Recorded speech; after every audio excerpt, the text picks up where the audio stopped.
حضرت شیخ ابراہیم قندوزی کی آمد۔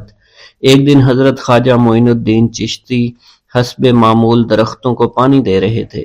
حضرت شیخ ابراہیم قندوزی گھومتے پھرتے اسی باغ کی طرف آن نکلے۔ حضرت شیخ ابراہیم قندوزی اسی آبادی میں رہا کرتے تھے جہاں آپ مقیم تھے، اور وہ اللہ عز و جل کے عشق میں اس قدر ڈوبے ہوئے تھے کہ ان پر عشق حقیقی کی وجہ سے اکثر خود فراموشی کی حالت طاری رہتی تھی۔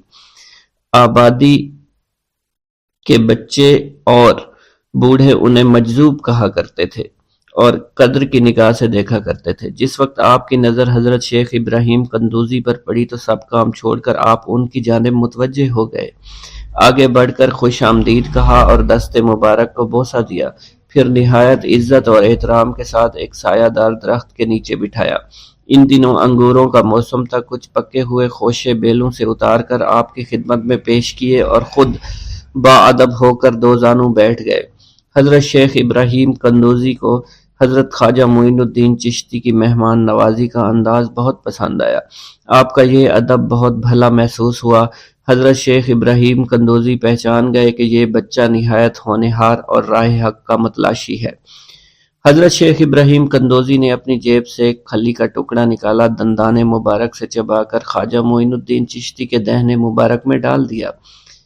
وہ کھلی کا ٹکڑا شباب معرفت کا جام تھا جسے پیتے ہی آپ پر خودی کی کیفیت طاری ہو گئی اور نگاہوں سے تمام حجابات دور ہو گئے۔ آنکھوں میں نور ہی نور چھا گیا، تعینات کے حجابات سامنے سے اٹھ گئے، جوش حیرت قلب پر طاری ہو گیا، آنکھیں کھلی کی کھلی رہ گئیں۔ یہ نہیں کہا جا سکتا حضرت خواجہ معین الدین چشتی اس حالت فراموشی میں کب تک آئینہ حیرت بنے رہے۔ جب آپ کو ہوش آیا تو ساقی جام معرفت محفل سے اٹھ چکا تھا، دل قابو سے باہر ہو گیا، طبیعت پر جبر کر کے دامن صبر قرار تھام کر کے بیٹھ گئے۔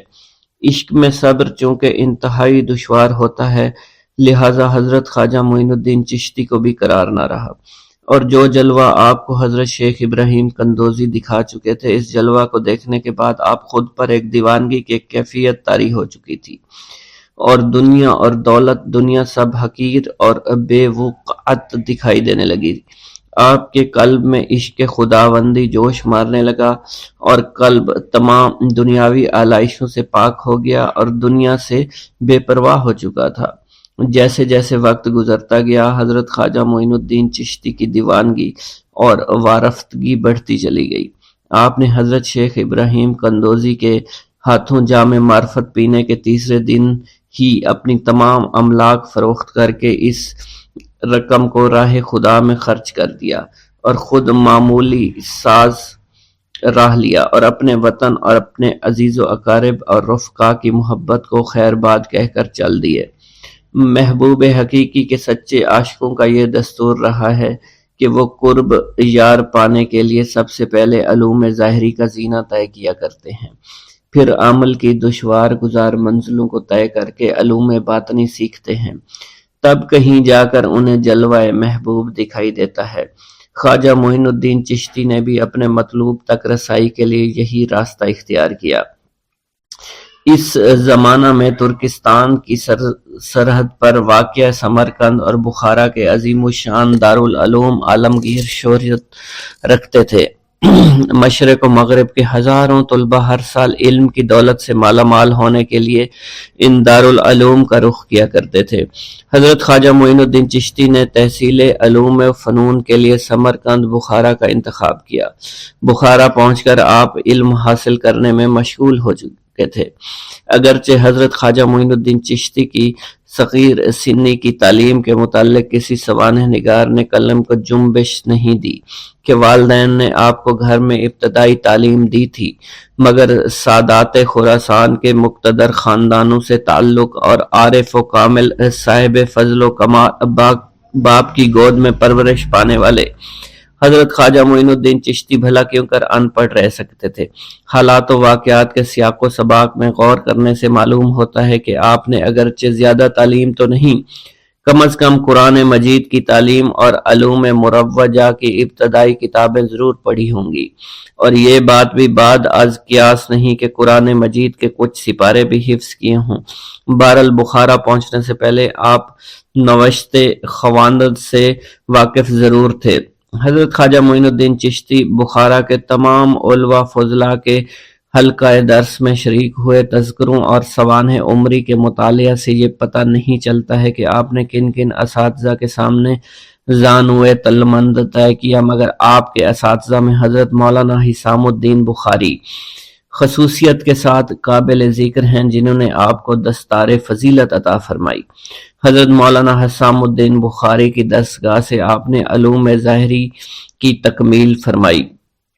23 سے 24 برس کی عمر میں علوم ظاہری کی تکمیل کے بعد صفائی قلب اور تزکیہ نفس کا ضروری سامان حضرت خواجہ معین الدین چشتی کو باہم پہنچ گیا تھا، مگر قلب جس تسکین کا متلاشی تھا وہ نصیب نہ ہوئی، اور جس محبوب کو جی بھر کر دیکھنے کی آرزویں دل میں چوٹکیاں لے رہی تھی اس تک ابھی رسائی نہیں ہوئی تھی۔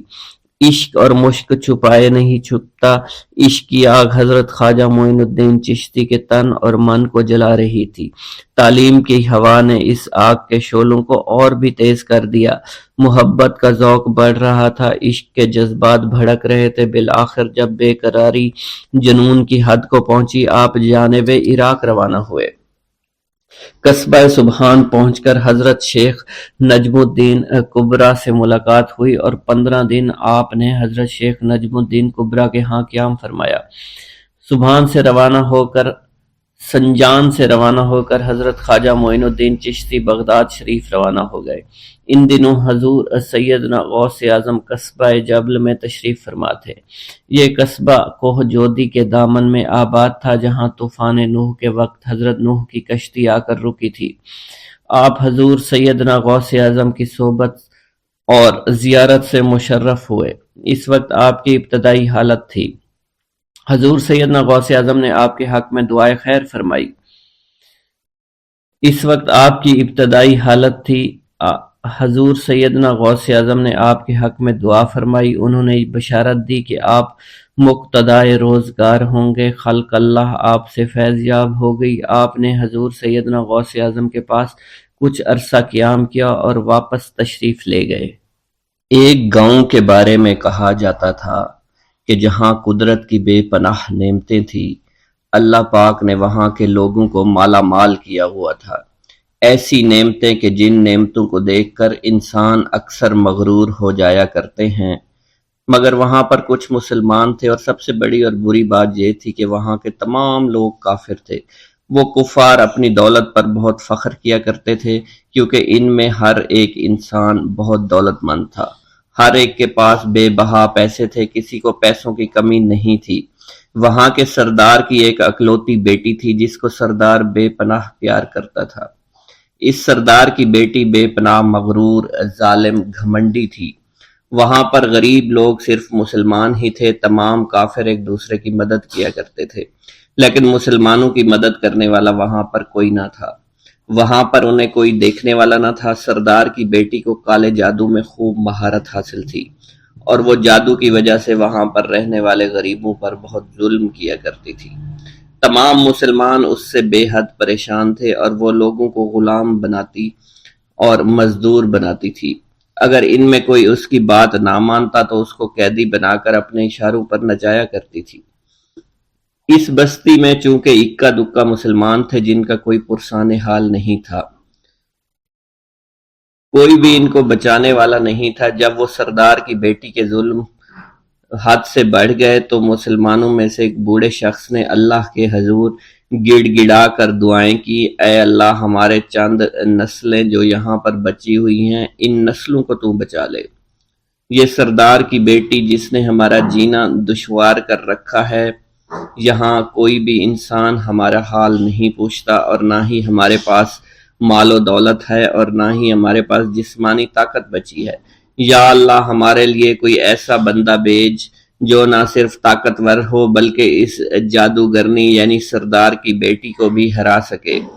اللہ رب العزت نے اس بوڑھے کی دعا کو قبول فرمایا اور یوں اس جگہ پر ایک اللہ والے کو بھیج دیا، اور وہ اللہ والے ایسے ہی بستی میں داخل نہیں ہوئے بلکہ ایک دن کچھ عجیب واقعہ ہوا۔ ان کافروں کا سردار جنگل میں سیر سپاٹے کرتے ہوئے نکلا تھا، بڑی شان سے چلتا ہوا وہ سفر کر رہا تھا۔ اچانک ایک زہریلا سانپ اس کے سامنے آیا۔ اس زہریلے سانپ نے بادشاہ کو ڈس لیا اور وہ بے ہوش ہو کر زمین پر گر پڑا اور تڑپنے لگا۔ اس کے جو ساتھی تھے انہوں نے جب اپنے سردار کو یوں تڑپتا ہوا دیکھا اور سردار کی غیر حالت دیکھی تو کہ جسے ایک زہریلے سانپ نے کاٹ لیا ہے، تو وہ فوراً اسے اٹھا کر گھر لے آئے تاکہ اسے بچانے کے لیے کچھ کیا جا سکے۔ اس لڑکی نے اپنے باپ کی جب یہ حالت دیکھی تو اپنے آس پاس کے بڑے بڑے حکیموں کو بلایا، لیکن عجیب بات یہ تھی کہ لاکھ کوشش کے باوجود زہر نکالنے میں سارے ناکام ہو رہے تھے اور زہر تیزی کے ساتھ اس کے جسم میں پھیلتا چلا جا رہا تھا۔ لیکن اسی وقت وہاں ایک درویش کی آمد ہوئی، ایک اللہ والے آئے، ان اللہ پاک نے اس مقصد کے تحت وہاں بھیجا تھا۔ اس اللہ کے ولی نے سردار کے گھر پر پہنچ کر دروازے کو کھٹکھٹایا۔ نوکروں نے پوچھا کون ہو، کس سے ملنا ہے؟ اس نے کہا میں نے سنا ہے کہ یہاں کے سردار کو سانپ نے ڈس لیا ہے۔ نوکر کہنے لگے کہ تمہیں کیسے پتا چلا کہ یہاں کے سردار کو سانپ نے ڈس لیا ہے؟ تم تو ہمیں اجنبی لگتے ہو، ہم نے تمہیں آج تک یہاں نہیں دیکھا ہے۔ اس نے کہا میں مسافر ہوں اور مجھے خبر ملی ہے کہ یہاں کے سردار کو ایک زہریلے سانپ نے ڈس لیا ہے اور کوئی بھی اس کا علاج نہیں کر پا رہا۔ نوکروں نے کہا تم کون ہو؟ اللہ والے نے کہا میں حکیم ہوں اور میں ان کے علاج کی غرض سے یہاں آیا ہوں۔ وہ نوکر اللہ والے کی حالت دیکھ کر ہنسنے لگے، کیونکہ آپ نے پھٹے پرانے کپڑے پہن رکھے تھے اور دیکھنے سے بہت غریب معلوم ہوتے تھے۔ وہ نوکر کہنے لگے کہ اتنے بڑے سردار کا علاج کرو گے؟ ارے یہاں تو اس کے پاس بڑے بڑے حکیم بلائے گئے ہیں، ہمارے سردار کے پاس پیسوں کی کوئی کمی نہیں ہے، اور وہ تم جیسے غریب سے بھلا کیوں علاج کروائیں گے؟ درویش نے کہا اگر تم چاہتے ہو تمہارے سردار کی جان بچ جائے پھر مجھے اندر جانے دو۔ غلام کہنے لگا ٹھیک ہے، ہم اندر جا کر اجازت لے کر آتے ہیں۔ نوکر اندر گئے، سردار کی بیٹی سے کہا ایک غریب آیا ہے، کپڑوں سے فقیر معلوم ہوتا ہے، لیکن کہتا ہے میں سردار کا علاج کر سکتا ہوں اور میں سردار کا علاج کروں گا۔ جو زہر تیزی کے ساتھ جسم میں پھیل رہا ہے میں اس کو باہر نکال پھینک کروں گا۔ اس کی بیٹی کہنے لگی ٹھیک ہے بلا لو۔ جب وہ اللہ والے اس کے گھر کے اندر گئے تو دیکھا سردار تڑپ رہا تھا، ٹانگ کو بار بار بستر پر پٹخ رہا تھا۔ اللہ والے نے اس کے پیر کی طرف دیکھا جہاں سانپ نے اس کو کاٹا تھا، اسی جگہ اللہ والے نے تھوک دیا، فوراً وہاں سے بھاگ گئے۔ اس کے سارے سپاہی اس کی بیٹی دیکھ کر حیران رہ گئے کہ یہ بھلا کون سا دیوانہ ہے، کمرے میں آیا، علاج کی بجائے اسی جگہ پر تھوک دیا جہاں صرف کاٹا تھا، اور بھاگ بھی گیا، اس کو کوئی گرفتار نہیں کر سکا۔ سردار کی بیٹی غصے میں تل ملا اٹھی کہ اس نے جو گستاخی کی ہے اس کی کوئی بات نہیں، تھوک کو میں صاف کروا دوں گی، مگر اس کو تو میں ابھی گرفتار کرواتی ہوں۔ اور اس نے اپنے سردار کے ایک نوکر سے کہا کہ اس تھوک کو صاف کرو۔ اس نوکر نے تھوک کو صاف کرنے کی بجائے اس کو اچھی طرح سے ٹانگ پر مل دیا۔ لڑکی نے کہا کیا کر رہے ہو؟ اس فقیر نے میرے باپ کی ٹانگ پر تھوک دیا، اب اس تھوک کو تم مل رہے ہو؟ حکیم نے اپنے ہاتھ کے اشارے سے سردار کے بیٹے کو روک دیا۔ جیسے اس تھوک کو سردار کی ٹانگ پر ملا گیا فوراً سارا زہر ختم ہو گیا۔ جو ٹانگ کٹنے کے قابل تھی وہ ٹانگ بالکل ٹھیک ہو چکی تھی، جو نیلی پڑ چکی تھی اب اصلی حالت میں آہستہ آہستہ واپس آ رہی تھی۔ اور جب وہ قبیلے کا سردار بالکل ٹھیک ہو گیا، ہوش میں آ گیا تو حیران رہ گیا۔ اسے بتایا کہ فقیر بابا کے تھوک کی وجہ سے آپ ٹھیک ہوئے ہیں۔ اس نے کہا وہ بزرگ تو ہمارے لیے مسیحا ہے، تم لوگوں نے انہیں جانے کیوں دیا؟ انہیں میرے پاس لے کر آؤ، انہوں نے ہم پر بہت بڑا احسان کیا ہے، ہم اس کے احسان کا بدلہ ضرور چکائیں گے۔ اس کی بیٹی جو خاموشی سے باپ کو دیکھ رہی تھی اس نے کچھ بھی نہ کہا۔ گاؤں کے سردار کے کہنے پر سارے سپاہی اللہ والے کو ڈھونڈنے کے لیے نکل گئے۔ وہ چاروں طرف پھیل گئے لیکن کہیں بھی اللہ والے کا پتہ نہیں چل رہا تھا۔ پھر جب سپاہی تلاش کرتے کرتے جنگل میں داخل ہوئے، وہاں ایک درخت کے نیچے ایک آدمی کو عبادت کرتے ہوئے دیکھا۔ وہ غور سے اس کو دیکھ رہے تھے اور کہہ رہے تھے، یہ کس طرح کی عبادت کر رہے ہیں؟ ہم لوگ تو اپنے بتوں کے آگے ہاتھ جوڑتے ہیں، یہ نہ جانے کس کو سجدہ کر رہے ہیں۔ خیر، عبادت کے فوراً بعد اللہ والے کو پکڑ لیا، گاؤں کے سردار کے سامنے پیش کیا۔ وہ کہنے لگا، آپ کون ہیں اور کہاں سے آئے ہیں؟ سب سے پہلے تو میں گستاخی کی معافی چاہتا ہوں، میرے لوگوں نے آپ کے ساتھ بڑی بدتمیزی کی، لیکن آپ کی وجہ سے آج میں زندہ ہوں۔ ہم گناہ گاروں کی وجہ سے آپ جیسے لوگوں کو بہت تکلیف ہوئی ہے، اس لیے میں معذرت چاہتا ہوں۔ آپ سے درخواست کرتا ہوں کہ آپ میری طرف سے یہ قیمتی لباس یعنی کپڑے اور عربی گھوڑا قبول کیجئے۔ اللہ والوں نے اس کی طرف مسکرا کر دیکھا اور کہا، یہ گھوڑا، یہ لباس بہت قیمتی ہے، مگر یہ لباس پہن کر اس گھوڑے کے لیے گھاس کاٹوں گا تو کیا اچھا لگوں گا؟ سردار نے کہا، فکر نہ کریں، گھوڑے کے ساتھ ساتھ ہم آپ کو نوکر بھی دیں گے۔ اللہ والے نے کہا کہ اتنی مال و دولت اور نوکروں کے ساتھ میں اکیلا رہوں گا؟ گاؤں کا سردار بولا، حضور آپ کی یہ بات سن کر میں سوچ میں گم ہو گیا ہوں، لیکن یہ میری بیٹی آپ کے سامنے حاضر ہے۔ بیٹی حیرت سے اپنے باپ کو دیکھ رہی تھی کہ میرا باپ اب کیا کہنے والا ہے۔ سردار نے کہا، میری بیٹی جسے آپ نے دیکھ لیا ہے، اس کی شادی میں آپ سے کر دوں گا، مگر ایک شرط ہے کہ آپ کو اپنے مذہب کو چھوڑنا پڑے گا۔ میرے سپاہیوں نے آپ کو عبادت کرتے ہوئے دیکھا ہے، جہاں تک ہمارے معمولات ہیں ہم بتوں کے آگے سجدہ کرتے ہیں اور ان کی عبادت کرتے ہیں، اور آپ جس کے آگے سجدہ کرتے ہیں وہ اللہ ہے، یعنی آپ مسلمان ہیں، اس لیے آپ کو اپنا مذہب چھوڑنا پڑے گا۔ کیا آپ ایسا کر سکتے ہیں؟ اللہ والے نے کہا کہ مجھے ایک بات بتائیے، آپ سب کچھ دیکھ رہے ہیں، آپ نے مجھے یہ بھی دعا دی کہ میری اولادیں ہوں اور آپ کی نسل آپ کی بیٹی سے چلے گی۔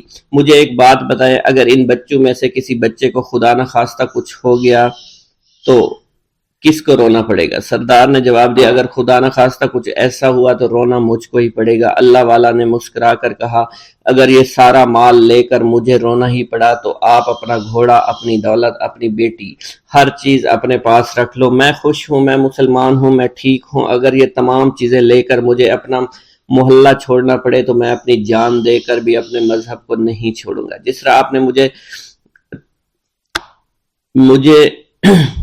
نوازا ہے، میں اسی رب کے دین کو چھوڑ کر چلا جاؤں گا۔ صرف چند پیسوں کی خاطر میں ہر دن پیسہ نہیں کر سکتا، اور اپنی درویشی میں بہت خوش ہوں۔ اللہ نے مجھے جس مقصد کے لیے بھیجا تھا وہ میرا مقصد پورا ہو جائے گا۔ گاؤں کے سردار نے پوچھا، یہ کہہ کر وہ اللہ والے جانے لگے تو سردار نے درویش کو رک جانے کا کہا اور کہنے لگے، میں نے مال دے کر تمہیں آزمایا اور تمہیں پرکھا، لیکن تم اپنے مذہب کو چھوڑنے پر راضی نہیں ہو۔ اگر تم یہی سب کرنے آئے تھے تو تمہیں اس بات کا ڈر نہیں؟ کیا تم نہیں جانتے ہم کتنے طاقتور ہیں، اور میری بیٹی اپنے عمل میں اتنی ماہر ہے کہ تمہیں یہاں کھڑے کھڑے ابھی جنگلی جانور بنا سکتی ہے۔ اللہ والے نے کہا کہ اس نے جنگلی جانور کمزور لوگوں کو بنایا ہوگا، یہ مجھے جانور بنا کر تو دکھائے۔ اس سے پہلے کہ گاؤں کا سردار اپنی بیٹی سے کچھ کہتا کہ اس پر وار کرو، اللہ والے نے جادوگرنی پر ایسی پھونک ماری کہ وہ اسی وقت ایک بہت بڑی چھپکلی بن گئی۔ وہ کچھ بھی نہیں کر پا رہی تھی، وہ چھپکلی اتنی بڑی تھی کہ وہاں پر جتنے بھی انسان کھڑے تھے ان سب میں سب سے زیادہ اونچا اس کا قد تھا۔ وہ چھپکلی اللہ والے کے پاس آئی، اپنا زہر اس پر اگلنا چاہتی تھی کہ اسی وقت اس نے اس کے منہ پر تھوک دیا۔ تھوکنے کی دیر تھی، وہ چھپکلی جلنے لگی اور جس سے گرمی کی وجہ سے اس کا چہرہ پگھل رہا تھا، اس کا چہرہ جل کر کالا ہو چکا تھا۔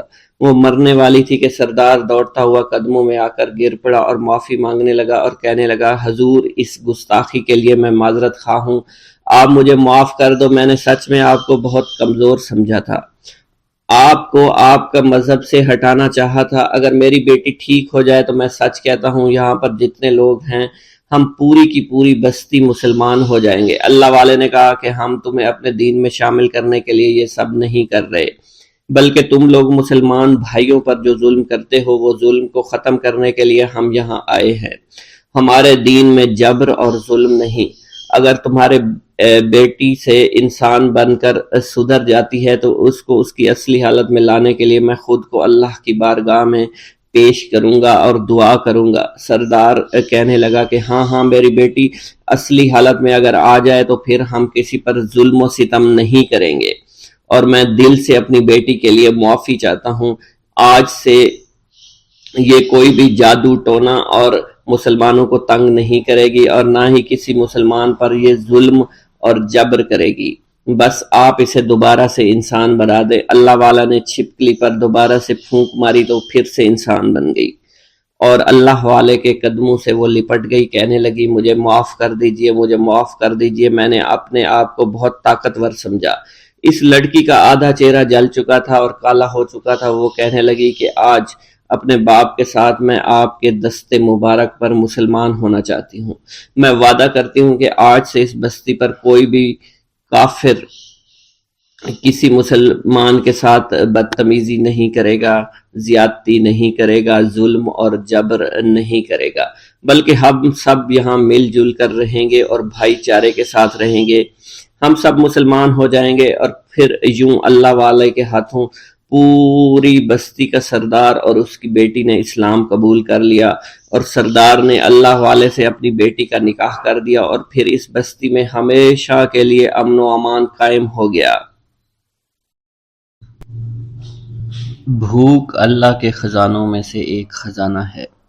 حضرت شیخ ابو محمد فرماتے ہیں، ایک روز میں حضور سیدنا غوث اعظم کی خدمت میں ایسی حالت میں حاضر ہوا کہ فاقہ سے تھا، اور میرے اہل و عیال بھی کئی دنوں سے بھوکے تھے۔ میں نے آپ کی خدمت میں سلام عرض کیا تو آپ نے میری دلی کیفیت کو بھانپتے ہوئے فرمایا، اے جونی، بھوک اللہ تعالیٰ کے خزانوں میں سے ایک خزانہ ہے، اور اللہ عز و جل جس کو دوست رکھتا ہے اس کو فاقہ کی نعمت عطا فرما دیا کرتا ہے۔ حضرت شیخ زین الدین فرماتے ہیں، ایک مرتبہ میں اور ایک میرا دوست حج کی ادائیگی کے بعد بغداد شریف آئے۔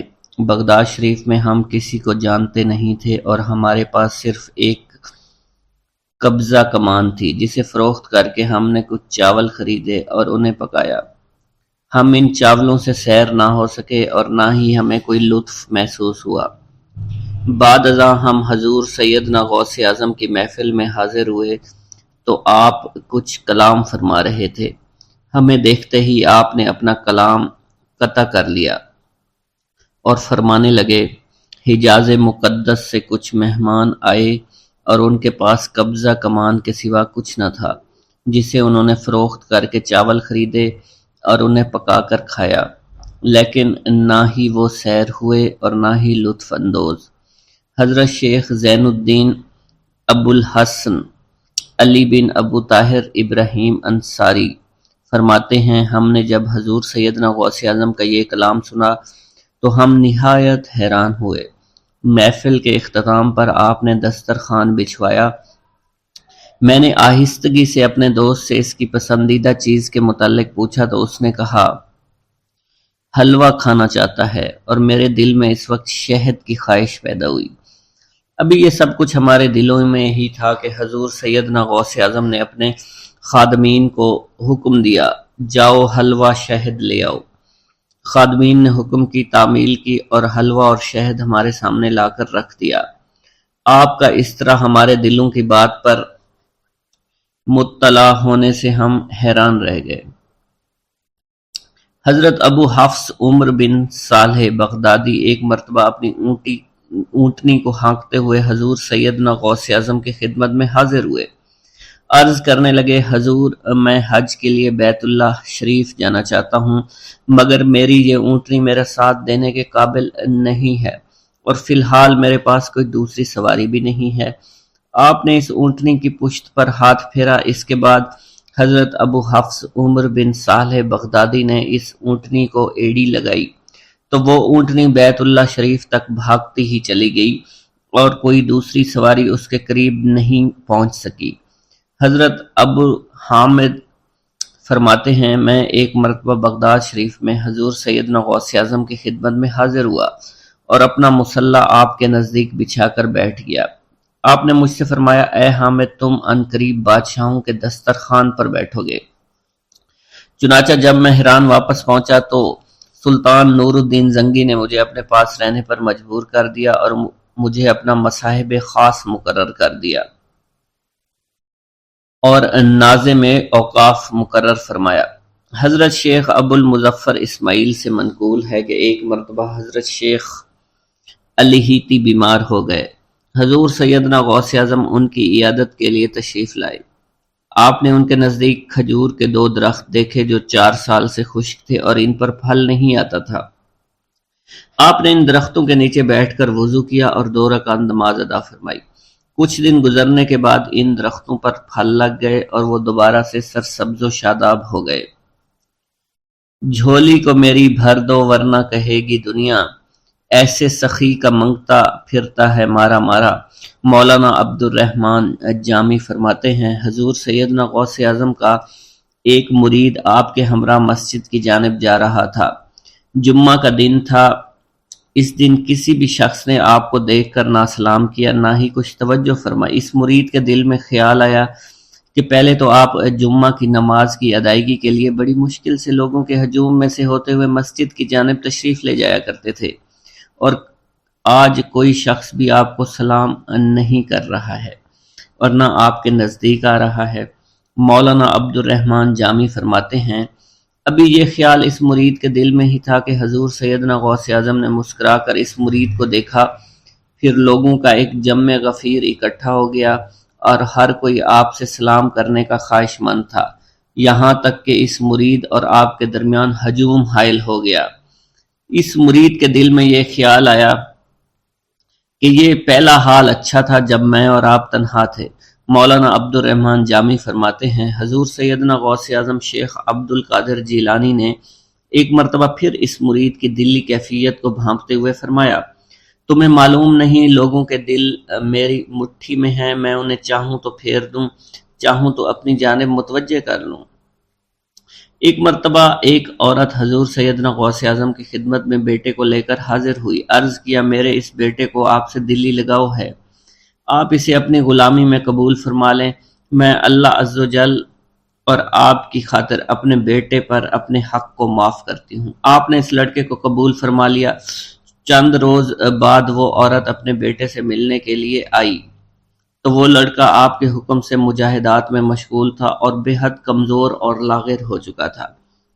اس عورت نے جب آپ کو دیکھا تو آپ اس وقت مرغی کا گوشت کھا رہے تھے، آپ کے سامنے ہڈیاں پڑی ہوئی تھی۔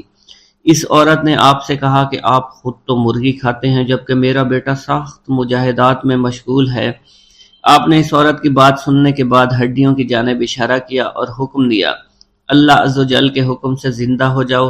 آپ کا یہ فرمانا تھا کہ ان ہڈیوں سے ایک سالم مرغی زندہ کھڑی ہو گئی۔ آپ نے فرمایا کہ جب تیرا بیٹا اس منزل پر پہنچ جائے گا تو پھر جو چاہے گا کھائے گا۔ منقول ہے ایک مرتبہ حضور سیدنا غوث اعظم کو اللہ عز و جل کی جانب سے حکم ہوا کہ 700 مردوں اور 700 عورتوں کو واصل باللہ کریں۔ آپ نے اللہ کے اس فرمان کے مطابق مجمع عام میں نظر دوڑائی تو مجمع میں سے 700 مرد اور 700 عورتیں علیحدہ ہو گئیں۔ آپ نے ان پر نگاہ ولایت ڈالی تو وہ سب واصل اللہ ہو گئے۔ حضور سیدنا غوث اعظم مدینہ منورہ میں حضور نبی کریم کے روضہ مبارک پر حاضری دینے کے بعد با پیادہ بغداد شریف واپس تشریف لا رہے تھے۔ راستے میں ایک چور جو کہ ناکہ لگا کر کسی مسافر کا انتظار کر رہا تھا، اس نے آپ کو قریب آنے پر روک لیا۔ آپ نے اس چور سے دریافت کیا تم کون ہو؟ اس نے کہا دیہاتی ہوں۔ آپ کو بذریعہ کشف اس کی بدنیتی کی خبر ہو چکی تھی۔ اسی دوران اس چور کے دل میں خیال پیدا ہوا کہ یہ غوث اعظم ہوں گے۔ آپ نے اس کے دل کی بات کو بھانپتے ہوئے فرمایا کہ میں عبد القادر ہوں۔ چور نے جب آپ کی بات سنی فوراً قدموں میں گر پڑا اور معافی کا خواستگار ہوا۔ آپ کو اس کی حالت پر ترس آ گیا۔ آپ نے اللہ عز و جل کے حضور اس کے لیے دعا فرمائی تو ندائے غیبی سنائی دی اے غوث اس چور کو سیدھے راستہ دکھاتے ہوئے قطب بنا دو۔ آپ نے اس چور کی جانب نگاہ دوڑائی تو آپ کے فیض روحانی سے قطب کے درجے پر وہ فائز ہو گیا۔ حضرت شیخ ابو عباس خضر بن عبداللہ بن یحییٰ حسینی فرماتے ہیں، ایک مرتبہ میں نے خلیفہ ابو المظفر یوسف عباسی کو حضور سیدنا غوث اعظم شیخ عبد القادر جیلانی کی خدمت میں موجود پایا۔ اس نے آپ سے کسی کرامت کو دیکھنے کی درخواست کی اور کہا کہ اس سے میرا دل مطمئن ہو جائے گا۔ حضور سیدنا غوث اعظم حضرت سیدنا شیخ عبد القادر جیلانی نے خلیفہ سے پوچھا کہ تو کیا چاہتا ہے؟ اس نے کہا کہ ایک سیب، اور اس وقت عراق میں سیبوں کا موسم نہ تھا۔ آپ نے اپنے دست مبارک فضا میں بلند کیا اور دیکھتے ہی دیکھتے آپ کے ہاتھ میں 2 سیب آ گئے۔ آپ نے ایک سیب ابو المظفر کو دیا اور دوسرا خود رکھ لیا۔ ابو المظفر نے جب اپنا سیب چیرا تو اس میں سے کیڑا نکل آیا۔ اس نے جب اپنا سیب چیرا تو یہ اندر سے سفید تھا، اس میں سے کستوری کی خوشبو آ رہی تھی۔ ابو المظفر نے وجہ دریافت کی تو آپ نے فرمایا، اس سیب میں سے کیڑا اس وجہ سے نکلا کیونکہ اس سیب کو ظالم کا ہاتھ لگا ہوا تھا۔ حضرت شیخ ابو محمد سے مروی ہے، ایک مرتبہ میں حضور سیدنا غوث اعظم کی خدمت میں بغداد شریف حاضر ہوا۔ کچھ دنوں تک آپ کے ہاں قیام پذیر رہا اور روحانی فیوز و برکات سے مالا مال ہوا۔ بعد ازاں جب میں واپس اپنے ملک مصر روانہ ہونا لگا تو آپ نے مجھ سے فرمایا کہ کبھی کسی سے کوئی چیز مت مانگنا۔ پھر آپ نے اپنی انگشت شہادت میرے منہ میں ڈالی اور فرمایا کہ اسے اچھی طرح چوسو۔ چنانچہ میں نے آپ کے فرمان کے مطابق ایسا ہی کیا۔ جب میں آپ سے اجازت لینے کے بعد واپس اپنے ملک مصر روانہ ہوا تو بغداد شریف سے مصر تک کی طویل مسافت کے دوران مجھے کچھ بھوک محسوس نہیں ہوئی، اور میں جوں جوں آگے بڑھتا رہا اپنے جسم میں توانائی کو پہلے سے زیادہ پاتا۔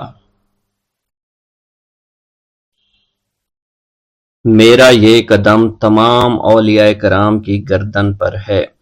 ایک مرتبہ محلہ حلبہ میں اپنے مہمان خانے میں واز فرماتے ہوئے حضور سیدنا غوث اعظم پر اچانک حالت کشف طاری ہوئی۔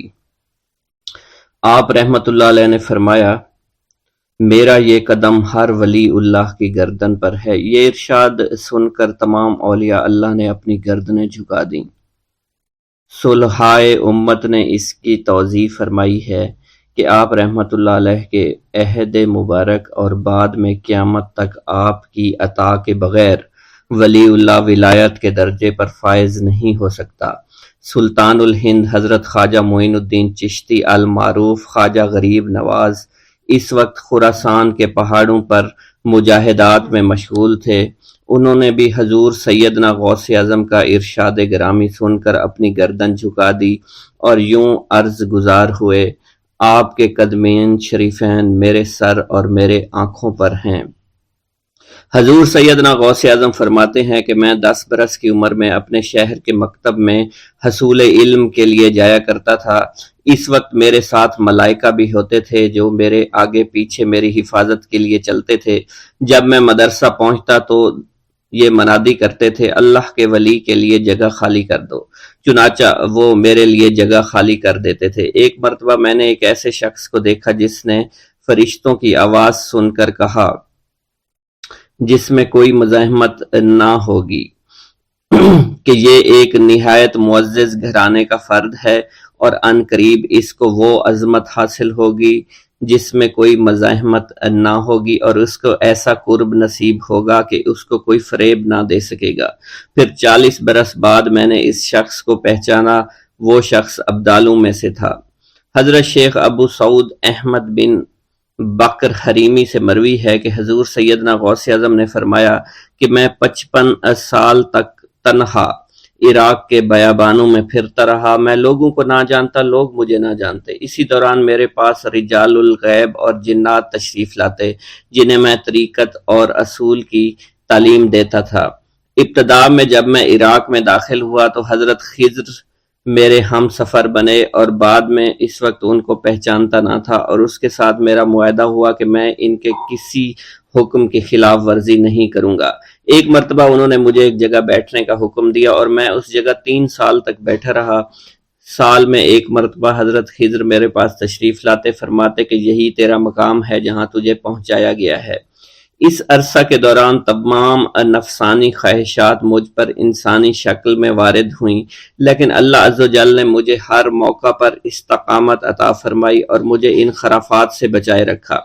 ابتدا میں میرا نفس مجاہدہ کا کوئی طریقہ اختیار کرتا تو میں اس پر قائم ہو جاتا اور کسی چیز کو قبول نہ کرتا تھا۔ ایک طویل مدت تک اپنا گلا گھونٹتے ہوئے میں مدائن کے جنگلوں میں مجاہدات میں مشغول رہا۔ حضور سیدنا غوث اعظم فرماتے ہیں کہ میں نے اپنے نفس کو مختلف مجاہدوں، مختلف ریاضتوں اور مختلف مشقتوں میں ڈالے رکھا۔ 1 سال تک میں گری ہوئی چیزیں اٹھا کر کھاتا رہا، دوسرے سال پانی پر گزارا کیا اور تیسرے سال نہ میں نے کچھ کھایا، نہ پیا اور نہ ہی سویا۔ ایک مرتبہ شدید سردی کی وجہ سے میں ایوان کسریٰ کے کھنڈرات میں سویا تو رات بھر میں 40 مرتبہ طبیعت خراب ہوئی۔ حضور سیدنا غوث اعظم فرماتے ہیں ہر سال ایک بزرگ آتے اور وہ مجھے جبہ دے کر چلے جاتے۔ اسی طرح میں نے بے شمار طریقوں سے دنیا اور نفس سے چھٹکارا پانے کی کوشش کی۔ لوگ مجھے دیوانہ سمجھتے تھے۔ میں برہنہ جسم جنگلوں میں چلا جاتا اور کانٹوں پر لوٹتا شور مچاتا تھا۔ میرا تمام بدن سے خون جاری ہو جایا کرتا تھا اور لوگ مجھے اٹھا کر شفا خانے لے جایا کرتے، جہاں میری حالت مزید بگڑ جاتی۔ ایک وقت ایسا بھی آیا جب مجھ میں اور مردہ میں کوئی فرق نہ تھا۔ لوگ کفن لے کر آئے، غسال کو بلوایا کہ وہ مجھے غسل دے دیں۔ ابھی انہوں نے مجھے غسل دینے کے لیے تختہ پر ڈالا ہی تھا کہ میری حالت درست ہو گئی۔ میں اٹھ کھڑا ہوا۔ طریقت کی ان پرخطر راہوں میں نہ تو میں کبھی خوف زدہ ہوا اور نہ کبھی میرا نفس مجھ پر غلبہ پا سکا اور نہ ہی دنیا کی آرائش مجھے حیران کر سکی۔ حضور سیدنا غوث اعظم فرماتے ہیں شیطان نے میرے گرد بے شمار جال بچھائے۔ جب میں نے اس سے کہا کہ یہ کیا ہے تو اس نے کہا یہ دنیاوی چیزیں ہیں اور میں ان جالوں سے تم جیسوں کو شکار کرتا ہوں۔ میں نے 1 سال تک شیطان کا مقابلہ کیا، اس کے بچھائے ہوئے تمام جالوں کو ختم کر دیا۔ اس کے بعد میرے سینے کو کھول دیا گیا اور مجھ پر بے شمار خلائق ظاہر ہوئے۔ حضور سیدنا غوث اعظم فرماتے ہیں میں نے دریافت کیا کہ یہ علائق کیسے ہیں؟ جواب ملا کہ یہ خلق کے اسباب ہیں جو تم سے ملے ہوئے ہیں۔ میں سال بھر ان کی جانب متوجہ رہا، یہاں تک کہ وہ مجھ سے جدا ہو گئے۔ جب مجھ پر میرا باطن ظاہر کیا گیا تو میں نے اپنے قلب کو بہت سے علائق سے ملوث پایا۔ میں نے دریافت کیا کہ یہ علائق کیا ہیں؟ جواب ملا یہ تمہارے ارادے، تمہارے اختیارات ہیں۔ چنانچہ 1 سال تک ان کی جانب متوجہ رہا کہ وہ مجھ سے دور ہو گئے۔ میرا قلب ان تمام غلاظتوں سے نجات پا گیا۔ پھر مجھ پر میرے نفس کو ظاہر کیا گیا۔ میں نے اس کا مشاہدہ کیا، مجھے معلوم ہوا اس کے ساتھ کچھ امراض اور بھی ہیں اور نفس کی خواہشات زندہ ہیں۔ نفس کا شیطان سرکش ہے۔ چنانچہ میں نے سال بھر پھر توجہ دلائی اور میرے نفس کے تمام امراض سرے سے ہی ختم ہو گئے اور اس کے شیطان نے کلمہ پڑھ لیا اور پھر میرے تمام امور اللہ کے لیے ہو گئے اور میں اپنی ہستی سے باہر نکل آیا۔ حضور سیدنا غوث اعظم فرماتے ہیں پھر میں توکل کے دروازے پر آیا تاکہ میرا مقصد پورا ہو، لیکن جب میں نے توکل کے دروازے پر پہنچا تو بے شمار لوگ موجود تھے۔ میں اس ہجوم کو چیرتا ہوا آگے بڑھا اور شکر کے دروازے پر پہنچ گیا۔ یہاں پر بھی لوگوں کا جمع غفیر موجود تھا، اسے بھی چیرتا ہوا آگے بڑھا اور مشاہدہ کے دروازے پر پہنچ گیا اور یہاں پر موجود ہجوم کو چیرتا ہوا اندر داخل ہوا، حتیٰ کہ سب سے آخر میں مجھے فقر کے دروازے پر لایا گیا۔ فقر کا دروازہ خالی تھا۔ جب اس دروازہ میں داخل ہوا تو دیکھا جن جن چیزوں کو میں نے ترک کیا تھا وہ سب یہاں موجود تھیں۔ یہاں مجھے ایک بہت بڑے روحانی خزانے کی فتوحات سے نوازا گیا اور میرے لیے تمام دنیا کے خزانے کھول دیے گئے۔ مجھے روحانی عزت، دائمی فنا اور خالص آزادی عطا فرمائی گئی۔ میری تمام چیزیں جو میری ہستی اور میری صفات سب معدوم ہو گئیں اور میری ہستی کی جگہ کسی اور نے لے لی۔ حضرت شیخ ابو سعید مخزومی نے حضور سیدنا غوث اعظم کو خرقہ خلافت سے نوازا اور فرمایا اے عبد القادر، یہ وہ خرقہ ہے جو حضور نبی کریم صلی اللہ علیہ وسلم نے حضرت سیدنا علی المرتضیٰ کو عطا فرمایا، اور حضرت سیدنا علی المرتضیٰ نے یہ خرقہ حضرت خواجہ حسن بصری کو عطا فرمایا تھا، جس سے ہوتا ہوا یہ خرقہ مجھ تک پہنچا اور یہ تمہاری امانت تھی جو میں نے تم تک آج پہنچا دی ہے۔ حضور سیدنا غوث اعظم نے جب خرقہ مبارک کو زیب تن کیا تو آپ پر بے شمار انوار و تجلیات کی بارش ہونا شروع ہو گئی۔ حضور سیدنا غوث اعظم نے حضرت شیخ ابو سعید مخزومی کے مدرسہ میں تدریسی فرائض سر انجام دینا شروع کر دیے۔ آپ کے لیے فی الحال تدریسی مصروفیات کے علاوہ کوئی کام نہ تھا۔ آپ کی شبانہ روز کی محنت سے آپ کے نام کا شہرہ کچھ ہی دنوں میں سارے بغداد میں پھیل گیا۔ طلبہ دور دراز کے علاقوں سے علم کے حصول کے لیے آنے لگے۔ طلبہ کی تعداد جب مزید بڑھنا شروع ہو گئی تو ارد گرد کے کئی مکانات کو خرید کر مدرسہ میں داخل کر لیا گیا۔ کتب سیر میں منقول ہے کہ 528 ہجری میں آپ مدرسہ نظامیہ کی وسیع عمارت تعمیر فرما چکے تھے۔ اس مدرسہ کی تعمیر میں آپ نے بحیثیت مزدور بھی حصہ لیا تھا۔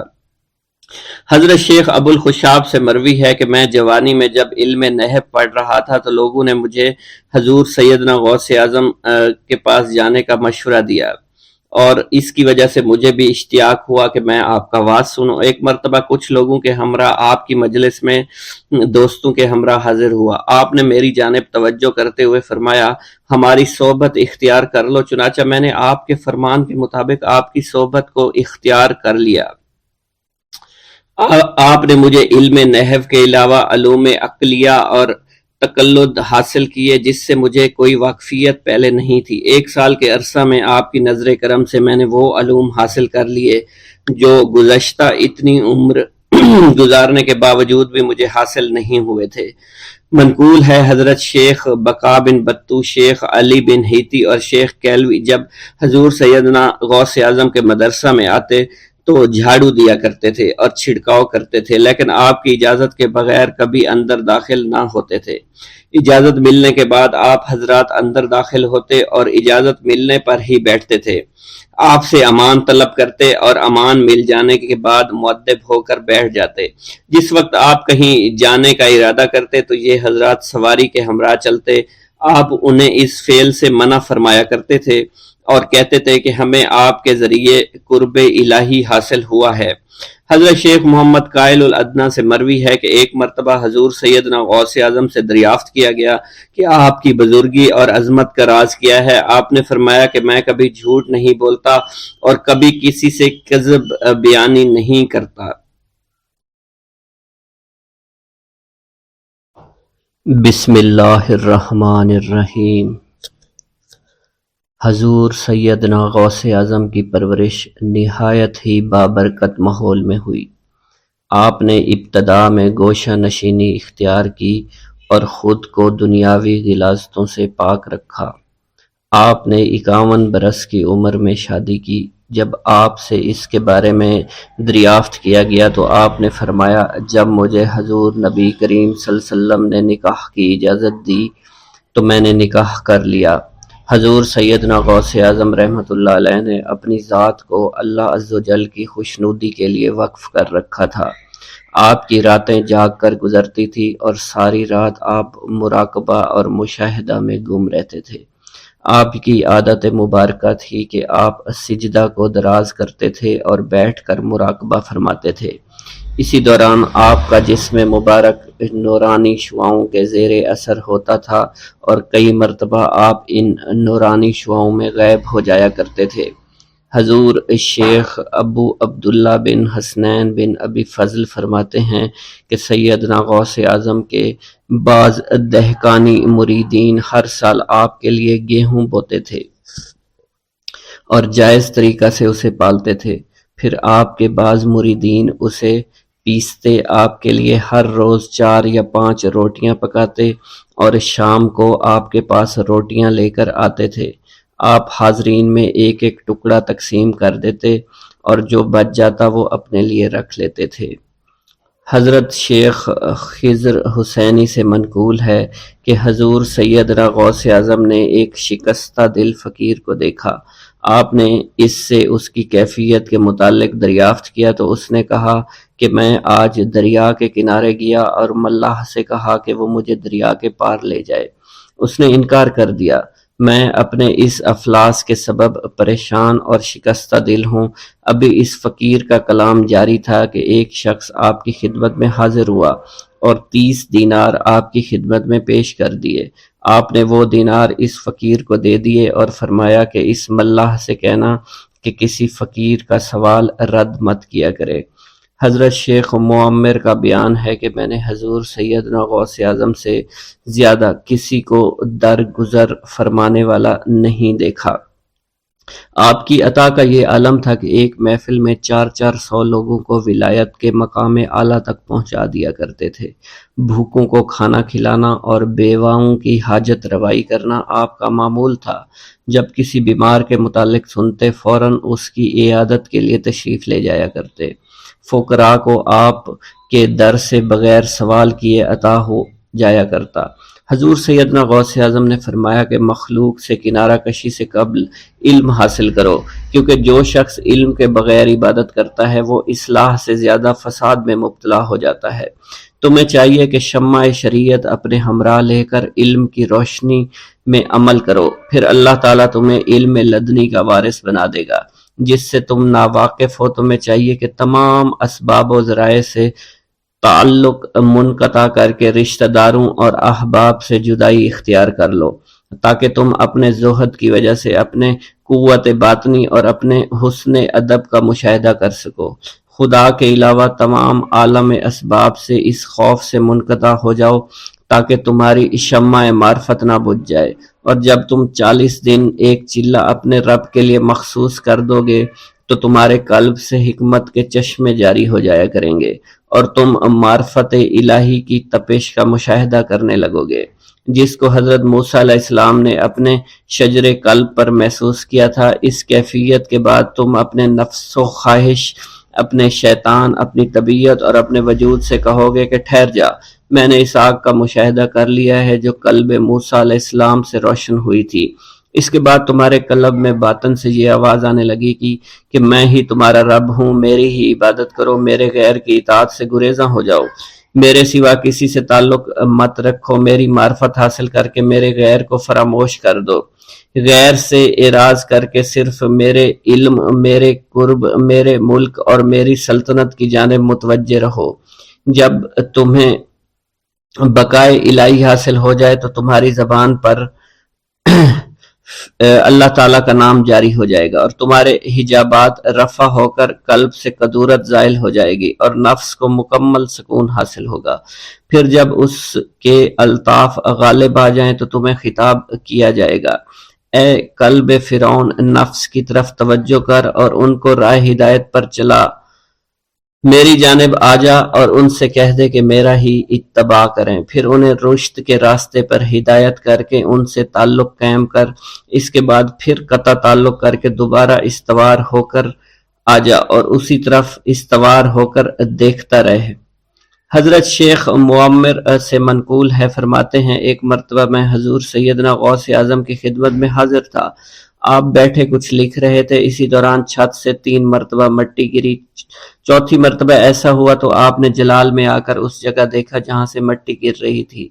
اسی دوران ایک چوہا اس جگہ سے نیچے گرا اور مر گیا اور یہ چوہا ہی وہاں سے مٹی کو کھود رہا تھا۔ حضرت شیخ عمر بن مسعود فرماتے ہیں حضور سیدنا غوث اعظم فرما رہے تھے، اسی دوران ایک چڑیا نے آپ کی قمیص پر بیٹ کر دی۔ آپ نے جلالی نظروں سے چڑیا کو دیکھا، چڑیا اسی وقت نیچے گری مر گئی۔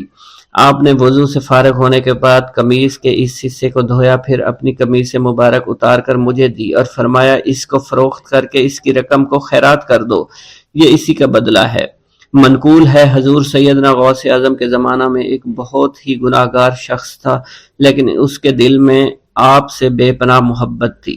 جب اس کے مرنے کے بعد اس کو دفن کیا گیا تو قبر میں منکر نکیر نے سوالات کیے، تو اس نے ہر سوال کے جواب میں شیخ عبد القادر کہا۔ منکر نکیر نے اللہ کی بارگاہ میں اس کے جواب کو پیش کیا تو حکم ہوا، اگرچہ یہ بندہ فاسقوں میں سے ہے لیکن یہ میرے محبوب جو کہ صادقین میں سے ہیں ان سے محبت رکھتا ہے۔